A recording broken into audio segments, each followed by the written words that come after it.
खरं तर मी सेनेत प्रवेश केल्यापासून पाहतो आहे का सारखी गर्दी असतं. एखाद्या सामान्य कार्यकर्त्याला भेटायचं म्हटलं तर शिंदेसाहेब सहज उपलब्ध होतात आणि 12-12, 1-1, 2-2 वाजेपर्यंत कार्यकर्त्यांना भेटणं, लोकांच्या समस्या सोडणं, एवढ्या प्रचंड संपर्क त्यांनी ठेवलेला आहे. आम्ही बरेचदा म्हणतो का यामध्ये काही बदल केला पाहिजे, स्वतःसाठी काही थोडं तरी जगलं पाहिजे. कारण तुम्ही जर व्यवस्थित तब्येत सांभाळली नाही तर या सगळ्या अडचणी तुमच्या शरीराच्या वाढत जाईल.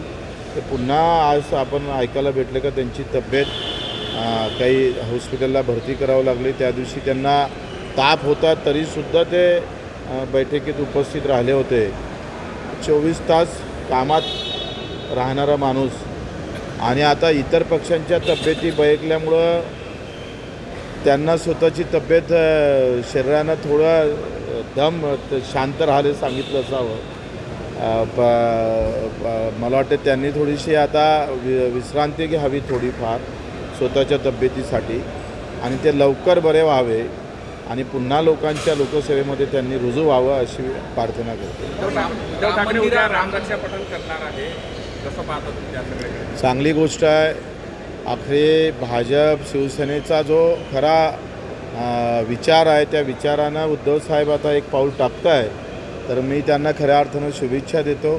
त्यांनी अशाच पद्धतीनं एक एक पाऊल टाकून मला वाटते समोर यावं, जेणेकरून पुन्हा काही ज्या अधिक काही अडचणी या हिंदुत्वाच्या बाबतीत असेल, इतर बाबतीत असेल, निश्चितच एक चांगल्या प्रकारची समोर जे येणारी आम्ही पाहतोय का ज्या गोष्टी असेल त्या अधिक सकारात्मक होईल. कर्जमाफी संदर्भातली तारीख वाढली होती, 5 जुलैचा उल्लेख होता, काय माहिती आहे पुढे अपडेट? आता मला 5 तारीख कशी दिली माहीत नाही. 5 तारीख रविवार आहे आणि रविवारच सरकारनं सुट्टीचा दिवस शेतकऱ्यासाठी कसा ठेवला मला माहीत नाही. परंतु जर तारीख वाढली त्याच्यामध्ये आम्हाला अपेक्षा हे आहे का ज्या दुरुस्त्या ज्या आम्ही विधान परिषदेमध्ये बोलून काही दुरुस्त्या सांगितल्या त्या दुरुस्त्या जरूर सरकारनं केल्या पाहिजे. तारीख अजूनही 2 दिवस लांबली तरी चालेल, पण दुरुस्त्यासह तारीख त्यांनी याच्यानंतरचा GR असेल किंवा काही वक्तव्य असेल, काही त्या बाबतीत बोलायचं असेल तर त्यांनी ते दुरुस्त्या करूनच समोर आलं पाहिजे सरकार. सर हिंदी में बताइए, उद्धव ठाकरे राम मंदिर को लेकर मार्गदर्शन करने वाले बहुत अच्छी बात है. एक एक जो कदम वो डाल रहे हैं वो भाजपा शिवसेना के तरफ, उन विचारधारों के तरफ डाल रहे हैं. हम उनको शुभकामना देते हैं. सर शिंदे की हाल तबियत